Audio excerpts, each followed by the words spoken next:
came to the table and said, you know, Biden, you're talking about jobs for us, but we have to make sure that we keep our promise to care and have jobs for care and jobs for climate as well. And so that was like a mega coalition.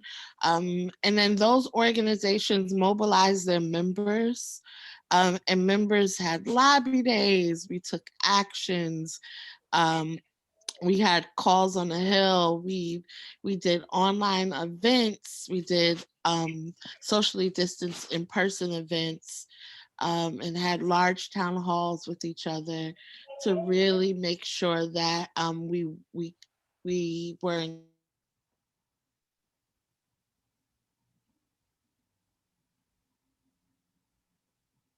Uh-oh, I know Celeste said she was having some sound problems. It sounds like we just lost her. Well, Celeste, thank you so much for that introduction. Does anyone else want to add on a little bit about how we got here, how we got funding for HCBS into this plan?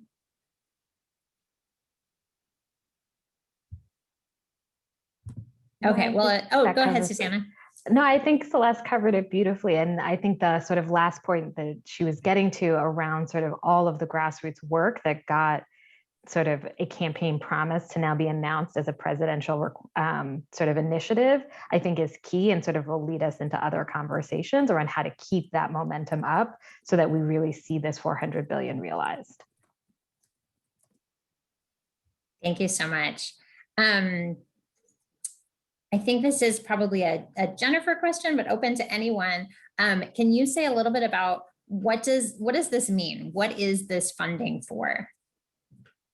Yeah, I think that like it's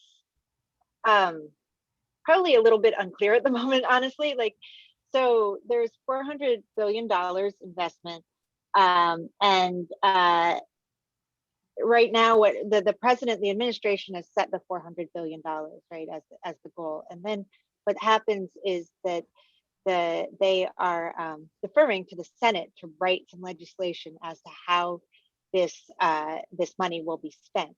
So as of now, no one has seen the details of the legislation, and it is really, the action is happening in the Senate. There's a lot of ideas of what this could look like and a lot of sort of general parameters. And just harkening back to what folks said earlier, the coalition has sort of put out some guide rails and some ideas and concepts of where we believe it's important to invest this money. But there'll probably be two sort of large buckets, one addressing workforce within HCBS. So things around getting better pay, maybe better organizing, perhaps benefits and things like that, which I'm sure some other people can speak to better. And then this other bucket of really improving services more directly, like doing things like perhaps reducing wait lists for waivers for home and community-based services. There's things like, there may be things like making money follows the person permanent. That could be within this package or something different, but that's the program that everybody is familiar with and has been fighting for over the years as it slowly gets re-upped every few years. There also could be things like expanding services, just sort of as I think people are probably aware, a lot of these, there's not just wait lists for a lot of these services, but some of these services have caps on them, don't serve people adequately. So there could be a whole range of ideas that are floating around that this 400 billion could be spent on. And I think that's really where some of the organizing can also come into play right now. So I think the first thing is maybe protecting that 400 billion, because it's not, it's not a given just because the administration said that they want it, that other folks won't come in and say, no, I think that this isn't really infrastructure, this isn't a priority. So keeping that as a priority, and then second, how exactly is that going to be spent? And I hope I'm not jumping ahead too much, but I noticed that a lot of people ask questions about the HCBS Access Act, and we could talk a little bit more about that. But I just want to say, just because there's been a lot of confusion around this. The $400 billion is a lot of money, but it may not be enough to fund everything that's in the HCBS Access Act the way it is written now. So those two, the 400 billion was proposed, and the HCBS Access Act came out at the same time, but they weren't necessarily tied together. Some of that was just coincidence and timing on behalf of the White House doing their thing and the offices doing another thing. So we should know that these two things aren't necessarily tied together. There may be some ideas in the HCBS Access Act that could be incorporated into the 400 billion. They could incorporate, more of it. They could incorporate the act into the infrastructure package, but those two things are not necessarily tied together. So Jennifer or Jen, can you tell us more about what is the HCBS Access Act? Would you like to go ahead, Jen, or would you like me to? You're on mute, but I can tell by your face, your expression. I think you're the expert here. Well, I mean, I think please chime in with anything that I forgot, or anything that can help explain it. But basically, in Medicaid, there are a lot of these services that so many people rely on to stay in their own home. There's no entitlement to them. Medicaid has some services where there's an entitlement to the service, where if you're enrolled in the program, you are eligible for the service, you're going to get it, right? Like, you're going to get to go to a doctor's visit. There's no sort of test. You don't have to have a certain level of disability to go to a doctor's visit. You just get it.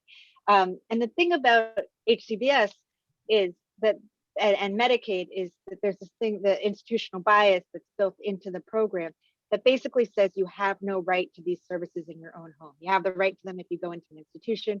I'm sure this is all like sort of repetitive background for many people, but what the HCBS Access Act really tries to do is to take that and flip it on its head, to undo that institutional bias. And it takes the services that are often put in waivers, that often have wait lists to get to them, that you often have to meet a certain level of care, like a nursing facility level of care, and it takes it out of that and it puts it into the regular Medicaid program, so that people that are in the Medicaid program would have a right to those services. It also detaches the level of care from institutional level of care into just a functional assessment. So instead of saying, in order to get personal care assistance services in my home, I have to meet a nursing facility level of care, I have to somehow prove that I would otherwise be in an institution. It lets you just have a functional assessment to say, I have a need for these services. And it sets it at 2 activities of daily living, or instrumental activities of daily living, which is sort of a certain standard of need, but it should cover a whole lot more people than are currently covered. It should get rid of wait lists. And it also takes a cross-disability approach. So it also includes things like intensive behavioral health services and things that often are very siloed in the Medicaid Act, and puts it in sort of one bucket of services.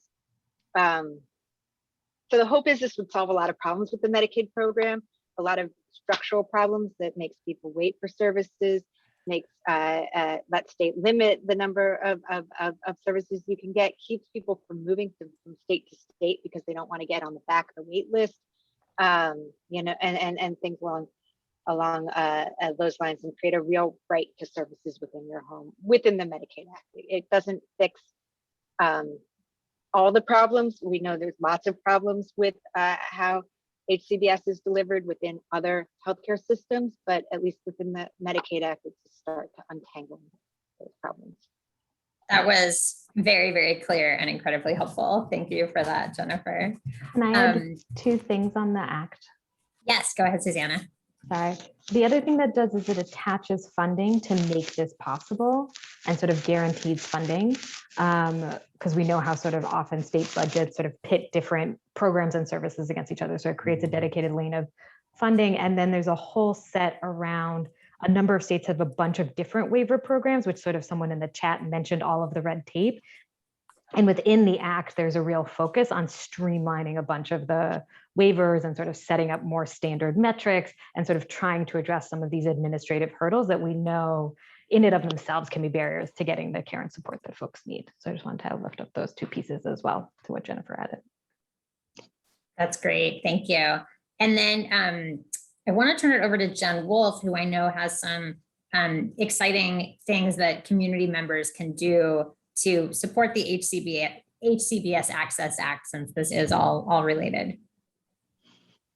We had, we heard about, started hearing about this draft, and we wanted to make sure that more folks knew about the ability to actually make comments on it, to feel early investment in the legislation. And so April 1st, we had our first meeting to kind of introduce some of the details that were in it and areas of concern that people could potentially make comments on.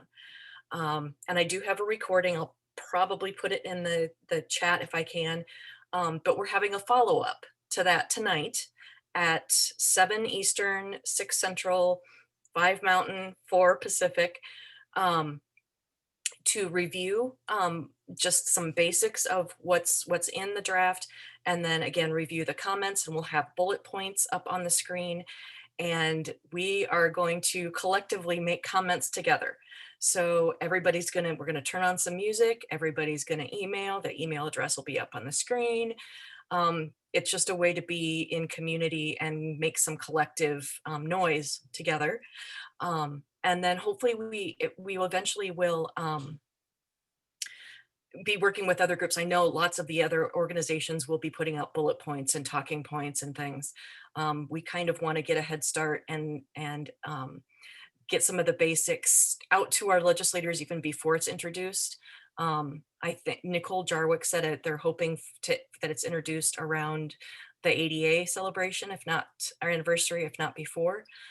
So we can start pre-educating our legislators that this is coming, and asking for their support. But I'm going to put the link for the meeting tonight in the chat. Jen, I love that you all are doing this. I think it's such a creative way to get people to take action, and that it's remote. It can involve people from all over the country. I think, the policy stuff gets really wonky and hard to follow and hard to figure out what to do. And making comments is maybe not the most fun action ever sometimes. And so to do it together with music where it's like, okay, great, let's see how many people we can get, is really creative. So I'm kind of tagging that as something that we should all think about. How do we do more of that, or how do we do that in different contexts? So, okay, and I also want to acknowledge there's a lot happening in the chat. There are some questions that we'll get to a little bit later today, and I will be sure to send out all of the links and things to people who attended today. And again, you probably saw in the email that if you want to join the Google group, it's disability organizing at googlegroups.com, and you actually go to googlegroups.com and then search for disability organizing, and you can choose join. And I think I'm the only one that sends to that list, so you will not be bombarded. We can change that at some point if people want to. But basically it's just to get announcements and follow-up materials from the call. And if any of our speakers, I'm sure some of our speakers have some excellent materials, please pass those on to me, and I'll forward those to folks or put them in the chat for now. Okay, so I want to go back a little bit to what got us here, and really like looking at the organizing and thinking about how we're building our movements. And I was thinking in particular about intersectional organizing, that there have been a lot of rifts in the past between worker groups and disability groups. And now it looks like folks are really working together. I mean, it's not the first time, right, to have worker groups and disability groups working together, obviously, but on a huge piece of policy like this. And so maybe we can start with Susannah, because I know Caring Across Generations is all about that, bringing people together. Can you say a little bit about how did that come about, and what do you think this means for our movements? Yeah, this is a great question. So I think that for folks across sort of the various movements that care about care and services, there was this recognition that the 2020 election was a critical decision point for the country. And that sort of many of these conversations between sort of like high level people in sort of,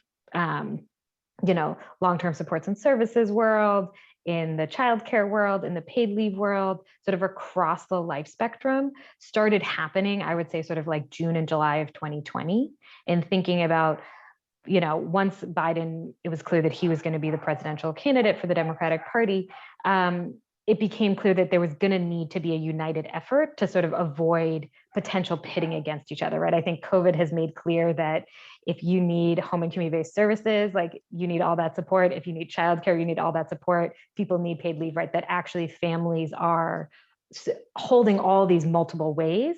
And the way that we live our lives as families is not just in these sort of traditional heteronormative marriage, blood relationships, right? That we have sort of chosen and affinity groups that are the way that we care and support for each other, right? So how are we sort of holding that moment and using, COVID, which was, I feel safe to say terrible, like it as an opportunity of a crisis to lean in around this worldview that actually care is essential, that we need to make sure that people have the support that they need to live the lives that they want. And that key in that is the choice to choose what kind of care and support you want. So a lot of those conversations sort of started happening, right? So like SEIU was talking to the ARC, was talking to Paid Leave for All, was talking to Family Values at Work, right? And Caring Across has started convening those groups into what is now being called Care Can't Wait, which is a coalition body of, I think it's about 15 national organizations around the spectrum.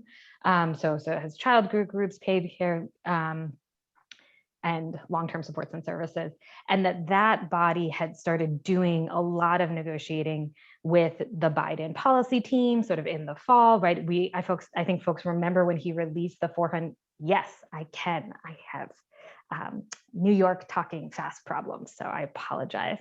I get excited and then it just goes too fast. So thank you always for the reminders, and I will be looking always out for the slowdown. And so I think folks probably remember the $450 billion plan that the Biden and Harris team released around sort of expanding access to home and community-based service. So that was the first thing, right, to get as a candidate on the record about supporting this work. And then there had been, Celeste started mentioning it, right? There were lobby days that we did together, and really focusing on the interdependence, right? That those that give and receive care are the same, right? That everybody actually needs to win for the system to work. That body then, has had a number of sort of large digital town halls. There was a summit that happened, goodness, I guess it was 2 weeks ago. Time is moving so quickly, right? In which Vice President Harris spoke, right? Nancy Pelosi spoke at this. I can find the link and make sure Jessica has it to share it out. But I think I certainly had a moment in watching this summit, and I was like, wow, the idea that the vice president is saying talking points on the issue that I've been working on that I agree with is like quite a new experience, I think, for many organizers. And I think that all of that is only possible in part because of the decades of organizing that everyone has been doing and the deep relational work to be building trust around this shared values around interdependence, right? That actually we couldn't be in this place if we hadn't struggled through those tense moments as different movements to be able to have the trust to move a shared agenda.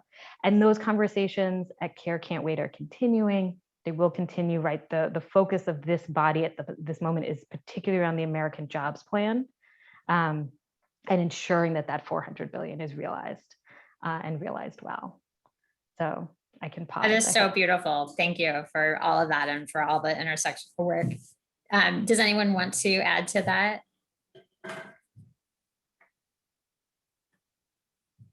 And thank you for the note from Marguerite about we're all going to try to slow down a little bit to make it a little easier on our captioner and our interpreters.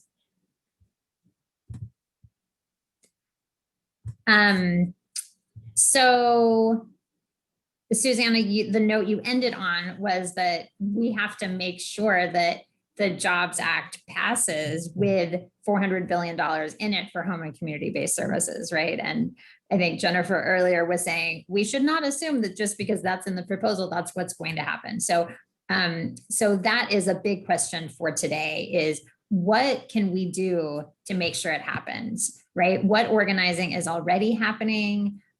What actions can community members get involved in? What should we all be doing? And I'll let any of you jump in and take that. At least for me, it's spreading the word with your networks. That, you know, I'm nobody. I'm from Iowa. I'm from the middle of nowhere. But there's nothing special.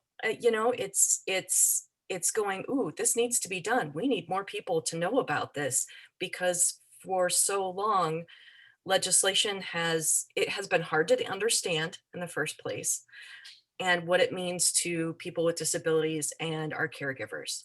So this is an opportunity for us to work together and make information understandable for everyone in our community and spread the word, get people invested in being part of this.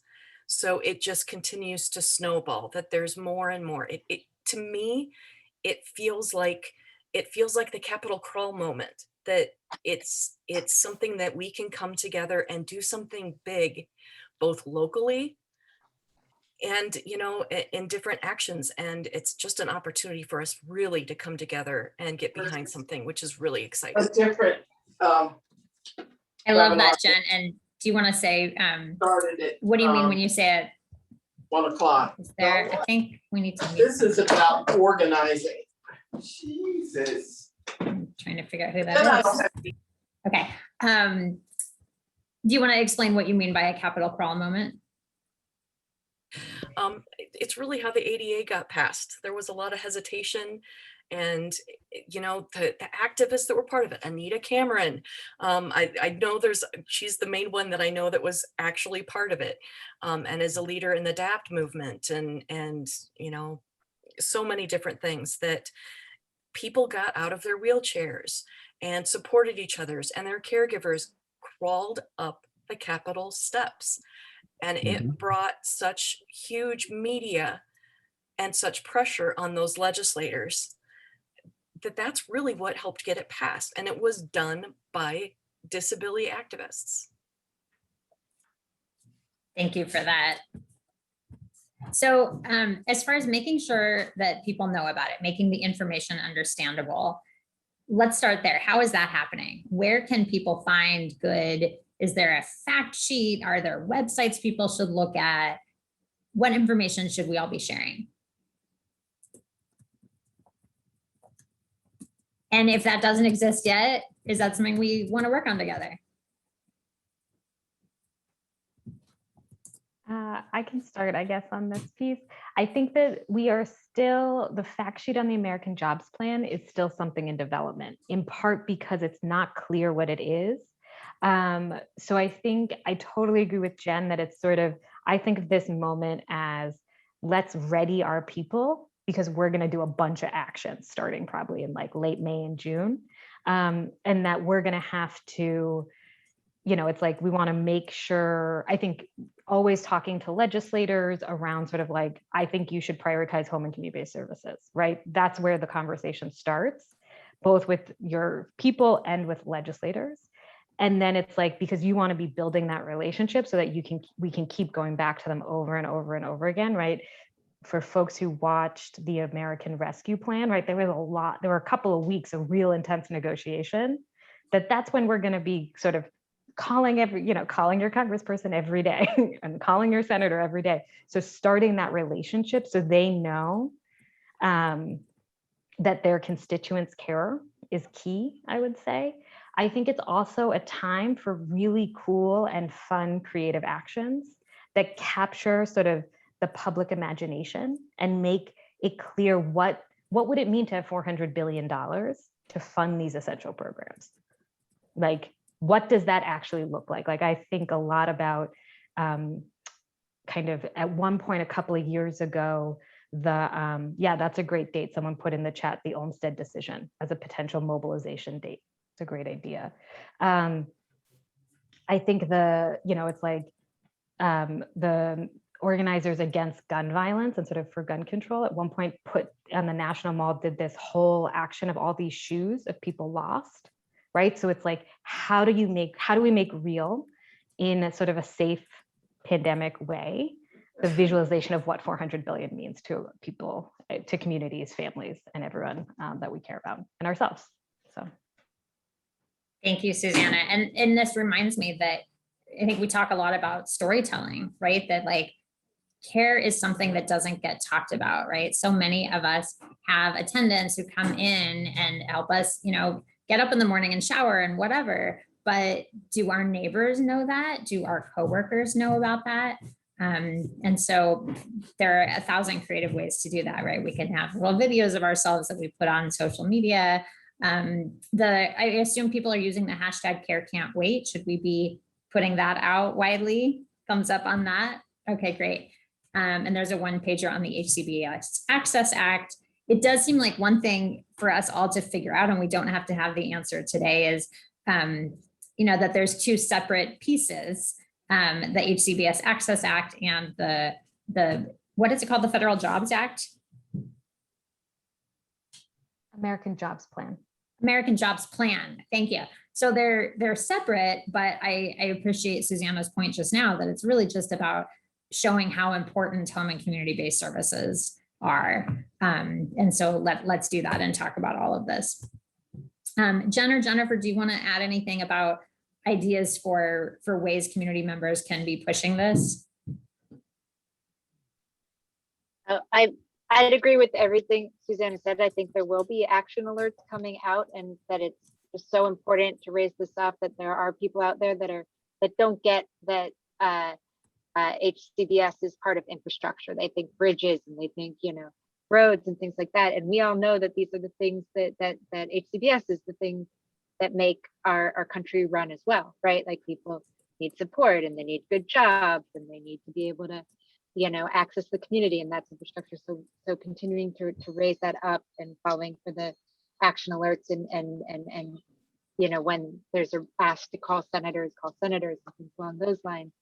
And then I also just wanted to lift up what Jenn is doing with, again, it is separate, but they're connected, the Hcbs, or they can be connected, the Hcbs Access Act. The Hcbs Access Act, I think I know we've said this, but I want to be clear, it is not introduced yet. It is a draft bill, and it is a draft bill on purpose because it's so important to get input from people that use the services, from workers that provide the services, various organizations involved. And there is an opportunity, they want comments on it. There's an opportunity to comment until the 26th of this month. And they really want, my understanding is the offices want substantive comments, that for this, it isn't so much like we support this or we don't support this because it's going to the offices that support the bill. It's how do we make this work, or how do you make it work for your community? How do you make it work for you?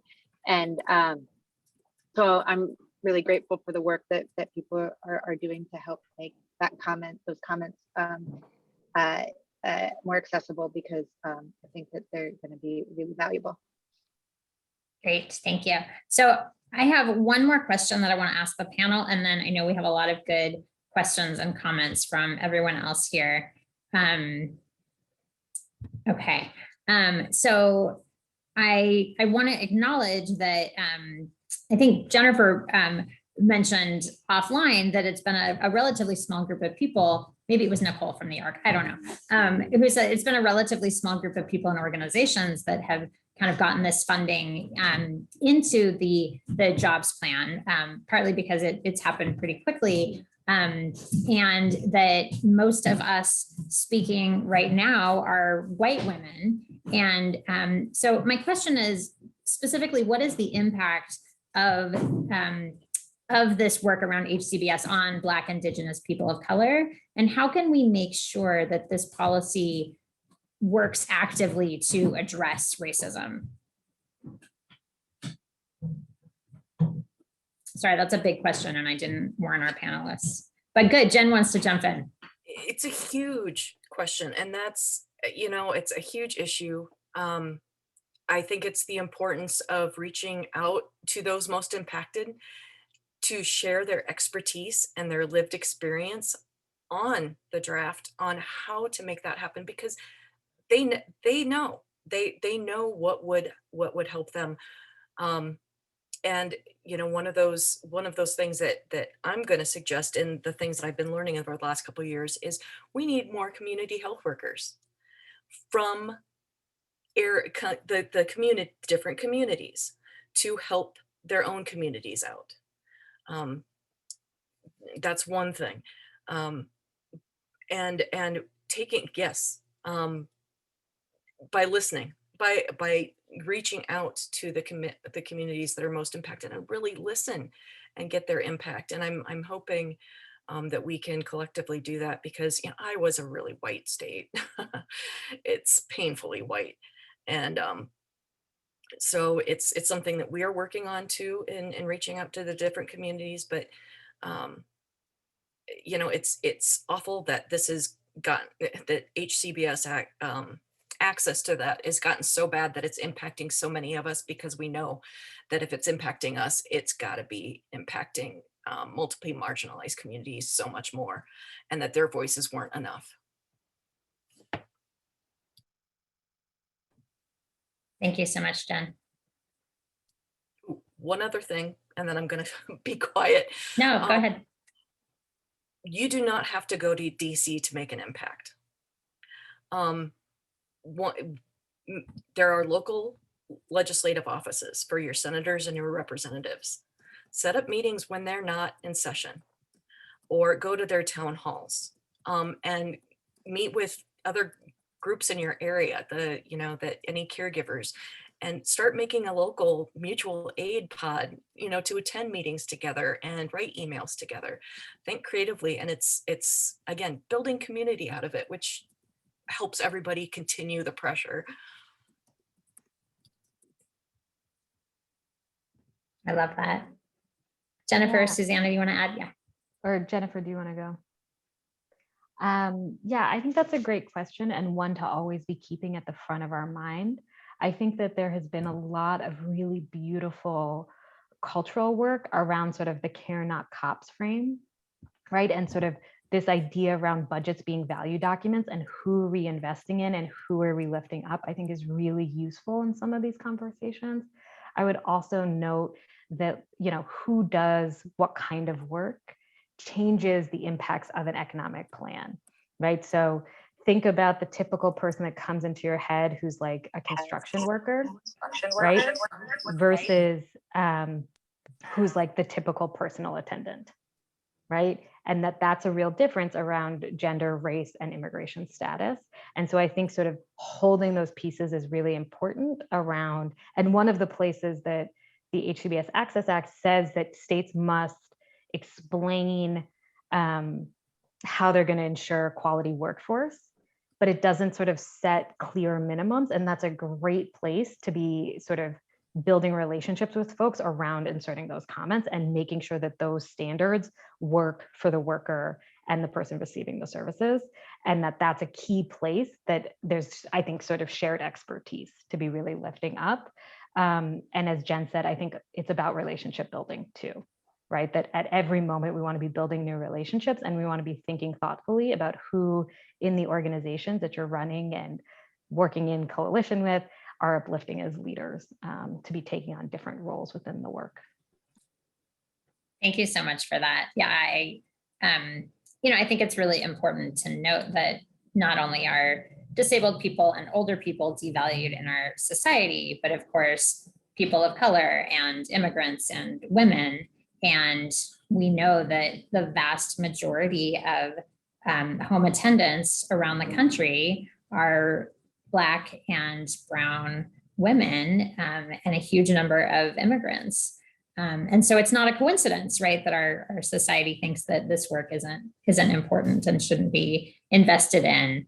I also really want to call out hand in hand the Domestic Employers Network, who actually helped kind of put this call together today, which is really about bringing together people who hire attendants and other employers of domestic workers to support domestic worker rights. And that so much of it is about having that dialogue, right? And so as we're thinking about putting this out there, if we're saying, here's who I am, and here's the person that I'm working with, and we value each other, and this is important, that can actually go a long way. Okay, so I'm not supposed to be talking so much. Let me go ahead and invite some of our folks to share. Oh, I saw that Russell had his hand up. Did we lose Russell? Russell, I see you're still here. Do you want to make a comment or a question? Okay, maybe he had to step away. I apologize. I did have to step away for a moment, but I really appreciate this conversation. My name's Russell Rawlings. I'm the statewide community organizer at California Foundation for Independent Living Centers in Sacramento, California. And we've been watching this situation, and it's really great to hear that there's a kind of a sense of a capital crawl moment coming along. And I think that one of the things I've always thought, that Hcbs, the whole conversation has a huge shortcoming in that so many of these programs lock people into poverty, and trying to find some of the pathways to undo that damage and undo some of that would also be, I think, very worth investing in, because as we all know, people with disabilities are marginalized out of the workforce, and Black and Brown communities especially more so. So would love to see that. And also preparation for emergency disasters. This pandemic just really devastated so much of our community and marginalized us even further by silencing voices. So thank you. Thanks so much for that, Russell. Well said. Yeah, I actually want to ask if there are any folks who are from Black, Indigenous, people of color communities who want to make a comment on this and how important it is for communities of color. Good morning. My name is Talmadge House. I'm from the Disability Action Center in Chico, California. Thank you, Russell, for your comment, and all the panelists. I too appreciate this conversation, because this is a big ticket and a lot of money that is on the line for a lot of programs for LTSS and disabled individuals. But the problem usually lies, like I said, the barriers in income limits, like in Medicare programs, Medi-Cal programs, that sets that where we are stuck in a limit where we cannot gain anymore. A lot of us have Social Security or something like that. There's income limits, federal income limits that have to be looked at, where and housing poverty limits that if you make over so much, then you're automatically cut off. We've got to look at some of these limits that keep us in one spot, keep us from gaining wages, keep us from gaining raises, keep us from being able to move out of congested areas, to be able to expand and live in a healthier life and healthier environment. But the other problem is holding accountability to the counties that get this money and distributing to these actual underserved. Regardless of the dominant demographic, these underserved communities and areas are still not being reached. And it's being shown and tallied in graphs that I'm seeing locally. But these groups and areas are there and secluded, where people can take the time and go to these community centers, set up and make appointments once it's safe, okay, to be able to stretch that outreach beyond the scope of what people are used to working with. Because people are used to communicating with certain demographics. And when other demographics or communication barriers come, it's hard for some people to understand that people communicate differently. And they read it differently, they read it wrong. We want to help, we as in disabled individuals and Black and Indigenous people of color, we want to progress just like everyone else, and we want to release the barriers that make it so we cannot. within our county, within our federal limits, so we cannot succeed and achieve higher than what the county or the city wants us to have. We deserve more than that. Thank you. Thank you so much. Really appreciate those comments. And I also want to flag, I've been thinking about, okay, so where does this conversation go from here? And I want to propose next month, or maybe we do this in, what are we now, April? Maybe we do this in June, depending on where things are, but that we take some time to really think about, how do we want this money to be spent? What is working? How are we reaching the people who need to be reached, right? Like we're talking about, and then of course, more on the organizing. What are we all doing in our local communities? So, so mark your calendar for the third Tuesday in May. It'll be a more informal call, but where we can really delve into that and have some time to do breakout rooms and think with each other about how we can do that. Okay, we have 3 comments. I'm going to ask everyone to try to keep it to a minute so we can get to all 3 of you, starting with Will. Yeah, just thank you so much for everything today. I enjoyed being here, and let's just remember to think more with a disability justice lens into our policy as we dive in with the Hcbs Access Act, because this is not something that's always being heard of. But like, I want to be quick because I know my comrades here are trying to move on and speak, and like, I want to respect my comrades' time. Thanks so much, Will. Appreciate that point. Next is Marguerite. Hello. My comment is that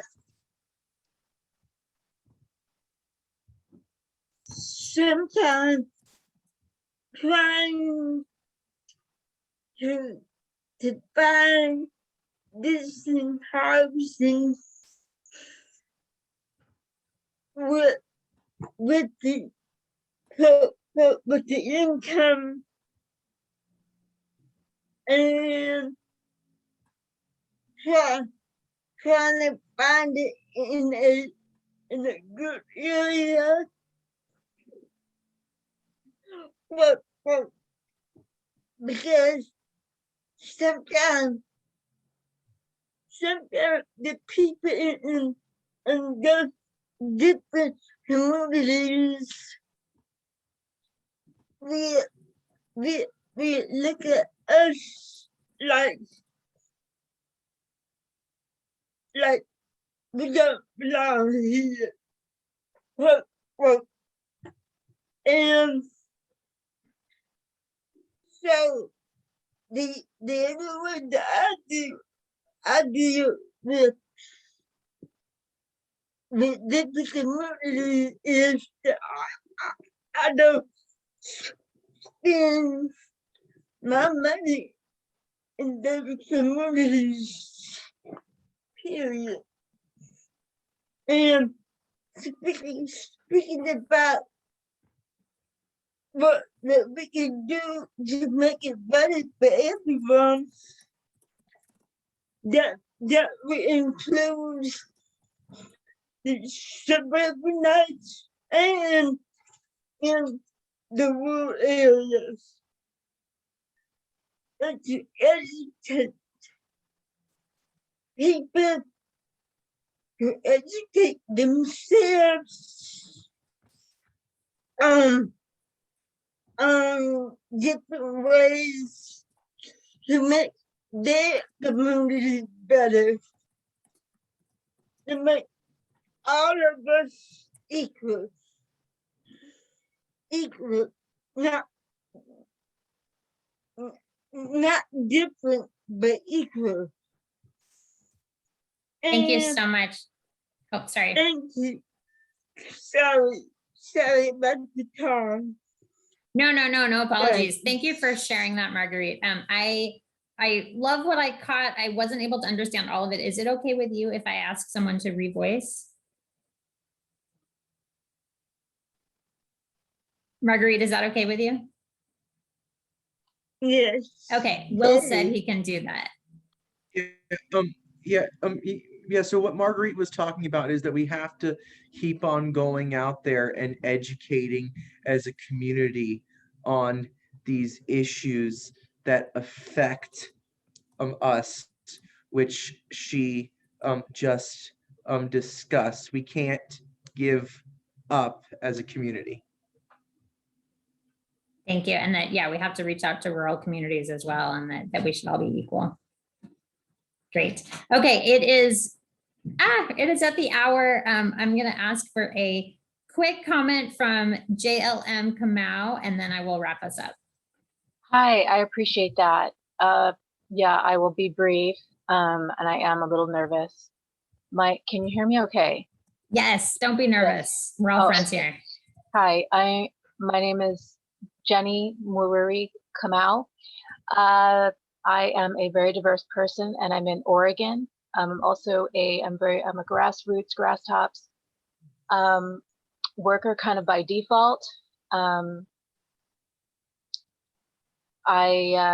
very aware of the marginalization going on here in the state of Oregon, of the disability diaspora. I'm a very diverse person myself, if I didn't say that, but